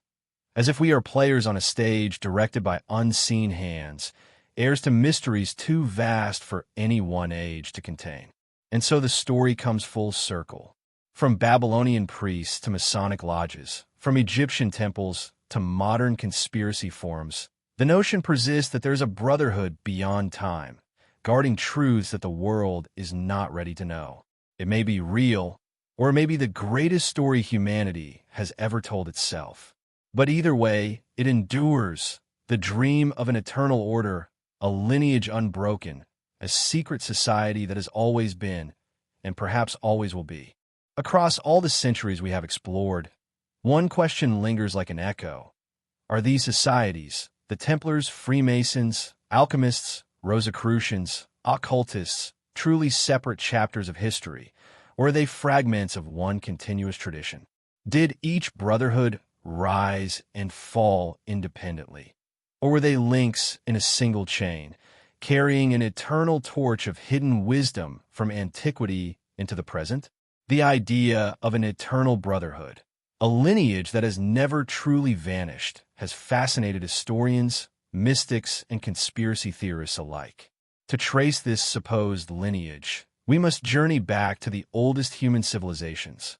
In Sumer and Babylon, priestly castes guarded secret knowledge of astronomy, mathematics, and ritual. These early guardians of wisdom were said to commune with the gods, interpreting celestial signs as messages for kings. Their secrecy was essential. Power lay in exclusivity. Knowledge available to all would lose its potency. Knowledge confined to the few became a weapon. When Babylon fell, some say its priests fled, carrying their wisdom into other lands, planting seeds of mystery in Egypt, Greece, and beyond. Egypt provides the next vital link. The priests of Isis, Osiris, and Ra were not only religious figures but custodians of symbolic language, hieroglyphs, rituals, and geometry that expressed truths deeper than words. The mystery schools of Egypt initiated select students into the secrets of the afterlife, the cycles of the cosmos, and the alchemy of transformation. Centuries later, Greek philosophers like Pythagoras and Plato would echo Egyptian teachings, blending them with their own inquiries.